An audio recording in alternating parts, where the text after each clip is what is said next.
God is my therapist. Well, songwriting is a way for me to express myself. Before I write a song, I have to pray about it. So before we get into today's video, I just want to let you guys know that this video is for educational purposes only. Please remember to be kind to everybody everywhere, in your everyday life, in your home, in the grocery store, and especially in the comment section down below. Please do not show hate to anybody, anywhere.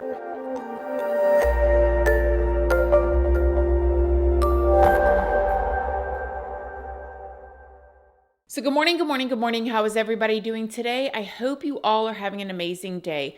I hope you all had a wonderful week. I hope everybody is getting geared up for a nice weekend to get outside. Hopefully the weather is nice where you are and it's cooling down. So in today's video, we're going to be talking about, if y'all have teenagers, by the way, or young adults, they may know about this situation. I know my high schooler said something to me about this, and he doesn't even have full access to the internet and stuff like that. So my ears were definitely perked up when I was hearing all about this case. Before we get into it though, I did want to let you guys know, if you don't already know, hi, my name is Christina. I do have a second channel, which is Casually Christina. We just do things more casually over there. I also have a Patreon. My Patreon's for 18 and up. And over there, we talk about more personal stuff. We go live over there. There's a $2 tier over there that has even more content than just here on the YouTube channel. If you want to check it out, just make sure you read the full about section of what each tier offers before you join. I'm also on Facebook, Instagram, Snapchat, and Like to Know It. And Like to Know It is a platform where you can find links to a lot of the things that I love and that I use and that y'all ask about. All kinds of things like workout gear, clothing items, furniture, makeup, skincare, all kinds of stuff. If you are looking for that type of thing, all of those links are down in the description box if you would like to come and check me out. Before we go any further, I did want to stop and thank today's sponsor, HelloFresh. HelloFresh is a meal kit delivery service that delivers right to your front door.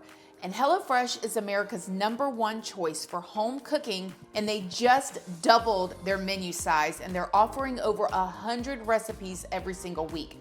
That's bigger portions, twice as many options, over 15 high protein recipes every week. And if you have a picky eater at home, do not worry. I myself have had to skip over like half of the different recipes on HelloFresh because I knew that my husband and kids would just take one look at it and ask to throw something in the microwave instead. But now HelloFresh has a menu that is full of kid-friendly meals that everyone in my family loves, eats, and enjoys. And HelloFresh has dozens of recipes that take anywhere from like 15 to 20 minutes.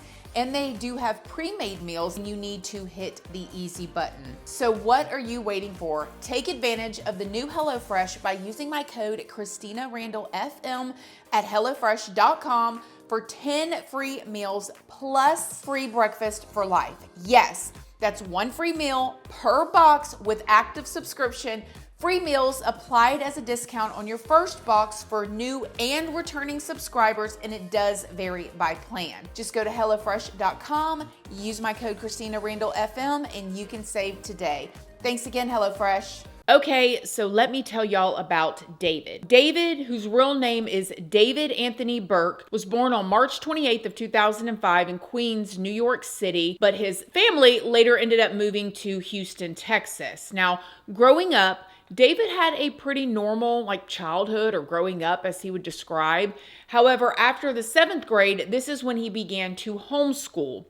According to reports, David exclusively listened to gospel music until he got to the age of 13, which, side note, just kind of makes me think of Lil Nas X. Anyways, he said in interviews that he is a Christian and he draws his power from his Christian faith. I mean, I tweeted the other day, stay prayed up. Prayer is the most important thing. When you have God is my therapist.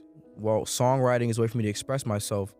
Before I write a song, I have to pray about it. And then I have to pray and or not write a song, but before I release a song, I have to pray about, is this the right thing? But I'm also talking to him about the things I'm not writing about, and the pain and hurt and all these emotions that I feel. And sometimes I get overwhelmed with this whole thing, and before a tour and stuff like that.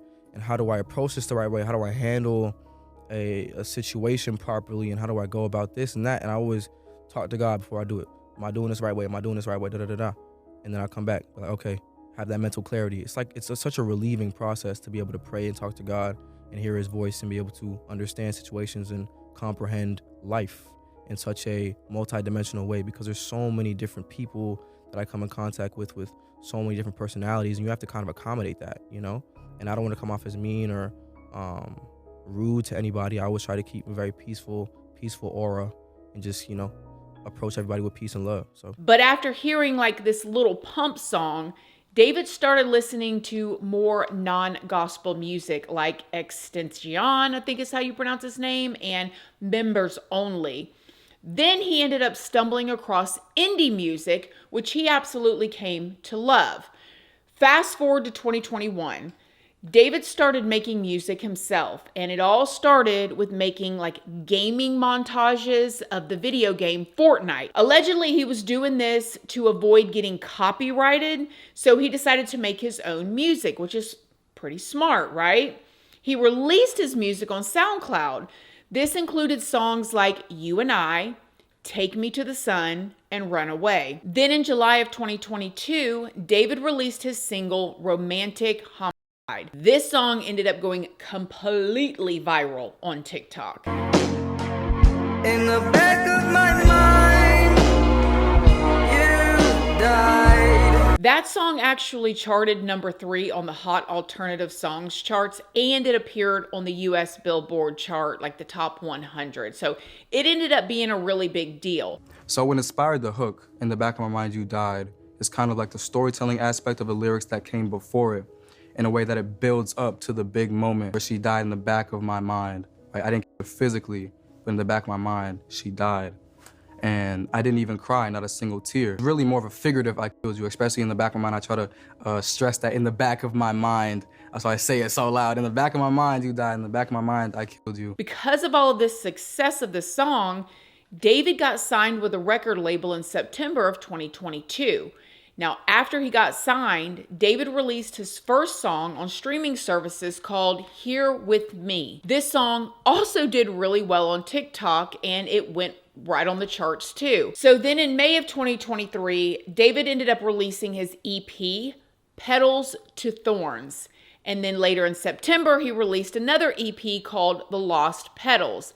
They did pretty good as well. Because of all of that, David was selected for the Spotify Pop Rising on tour, and he even ended up opening for SZA on her SOS tour. So not only was he becoming very successful in the music industry, but his songs were starting to be used on TV shows, specifically the shows Invincible and Arcane. In February of this year, 2025, David released more music, and he had a debut performance at Coachella. And mind you, he ended up like face planting while he was trying to do a backflip there. I mean, it happens, right?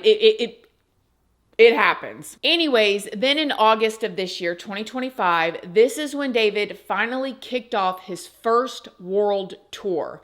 But the tour was abruptly canceled when news broke that something absolutely shocking was found in a car registered to him. On September 8th of this year, 2025, a heavily decomposed body was discovered in a Los Angeles impound lot. Apparently, the smell had become so worrisome that someone called 911 to report it. When officers arrived, they came across a Tesla with Texas plates. When they opened the frunk, the front trunk, this is when they found remains that had been completely dismembered into several pieces and wrapped in a plastic bag. The Tesla had been towed to this impound lot just a month earlier after being found abandoned in the Hollywood Hills around a home that was actually being rented by David's manager. So obviously, when news of this broke, people were absolutely shocked, especially companies that David had done campaign work for, like Hollister and Kroc. They ended up completely pulling those campaigns down and putting this joint statement out. David had just performed in Minneapolis on September 8th, but every show that was scheduled after that was completely canceled. Now, there's been no word from David himself, and the comments are turned off on his social media. However, a spokesperson said that David has been fully cooperating with the police. So far you guys get it. You've got this young man who, by everything that we can find online, had a decent childhood. Obviously, everything in this video is alleged. I don't know any of these people. I'm just pulling my information from very public news sources that's already out there. Go do your own research, form your own opinions. He started being homeschooled by 7th grade. He was into gospel music, listening to Christian music. And then at some point, he started listening to Lil Pump. And then he went on from there to listening to different secular music. And then he began to make his own music. Then he had songs go viral. Then he started becoming famous and doing shows. And the next thing you know, a car that was registered to his name was impounded, taken to a lot, and then they found a dismembered body in it. And then now they start pulling all these campaigns down. Okay. Then on September 16th, the local medical examiner publicly confirmed that the remains that were found belonged to 15-year-old Celeste Rivas Hernandez. Now, Celeste had actually gone missing on April 5th of last year, 2024, in Lake Elsinore when she was only 13 years old. Now, the LAPD has not made an official determination on Celeste's cause of death. They also haven't commented on when they believe she actually passed away. So she could have been 14 at the time, but the medical examiner did list her age as 15. It has also been reported that this was not the first time that Celeste had been reported missing. She had actually been reported missing on Valentine's Day last year in 2024 and also in March. But the local authorities haven't commented on any of that just yet. So then on September 18th of this year, just last week, the LAPD searched a residence in the Hollywood Hills that is reportedly David's as part of the investigation. It has been said that multiple electronic devices were seized as a part of this search. So those are the facts of the case that have been most widely reported and confirmed by law enforcement. However, I have seen some things online that I think are important to talk about. First of all, it has been widely rumored that Celeste knew David and that the two of them may have been dating. Back in April of 2024, Celeste was 13 and David was 19. Since this news has come out, a picture has surfaced online that appears to show Celeste and David together. Now, it is not clear when this photo was taken. It appears, though, that David is wearing the same shirt that he was wearing in this picture with Billie Eilish in October of 2023. According to Celeste's mother, who ended up speaking to TMZ, she said that Celeste did mention having a boyfriend named David before she went missing. It has also been reported that Celeste made some appearances in David's Twitch live streams. Yo, wait! Oh, look it. Answer that one. That's so mean if you don't answer Which that. one? What's good, David? Big fan, big family. Oh, thank you, Mitochondria. We need to delete this. Are we, Maz, can we delete all VODs? And then as soon as the stream ends, delete the stream too? Some people have also pointed out that they have similar tattoos on their fingers that say, shh.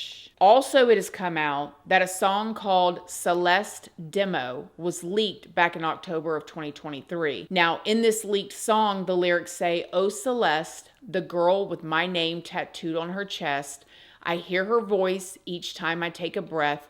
I'm obsessed." So, I obviously cannot say for sure, but it seems like it is possible that the two of them knew each other.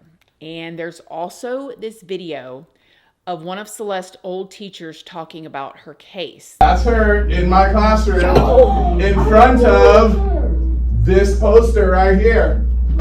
Okay, hold up. I got another one because I got a picture on TMZ of this other kid exchanging stuff with the rapper who we alleged did this stuff. Hold on a second, because he's also in my classroom. Wait, how long ago was this? We all just found out yesterday who it was, but she's been missing since I taught her. So when I taught her, she met this dude on social media. He was a rapper in LA. He came and got her. She ran away from home. She was gone for like a month. The cops found her in Hollywood, brought her back to our school. She came back to our school, kind of told people this story. She disappeared again in May of that year, May of 2024. That's when her friends told me what happened, that it was this rapper, and then I found out yesterday that she's now dead in that rapper's car, cut into pieces. You want to know how they met? I feel like I just said it. Social media. And there's also this old repost from David's TikTok that is currently resurfacing, and it shows a man chopping up lunch meat with an on-screen caption that says, "Me if I see her talking with other dudes." So far, as of me filming this right now, no arrests have been made. Celeste's family have created a GoFundMe that says that Celeste was a beloved daughter, sister, cousin, and friend. And it says that her family is absolutely heartbroken and devastated by this tragic loss. A memorial has also since been held in her honor. But obviously, law enforcement has been very tight-lipped about this case. In my unprofessional opinion, it feels like that's because an arrest is probably coming soon and they just want to protect the integrity of the case. Maybe because of Celeste's age, maybe because David isn't cooperating like his spokesperson made it sound like he was. Who knows? What do you think? All I know right now, it is a lot of coinky-dinks in this case. And the fact that his car was impounded and found with her in it, devastating. Her poor family. Y'all let me know what you think in the comment section down below. Please remember to talk to your children, keep open dialogue with your children, and let me know what y'all think down below. Other than that, I love y'all. I hope y'all have a wonderful weekend, and I'll see y'all in the next video. Love you guys. Bye.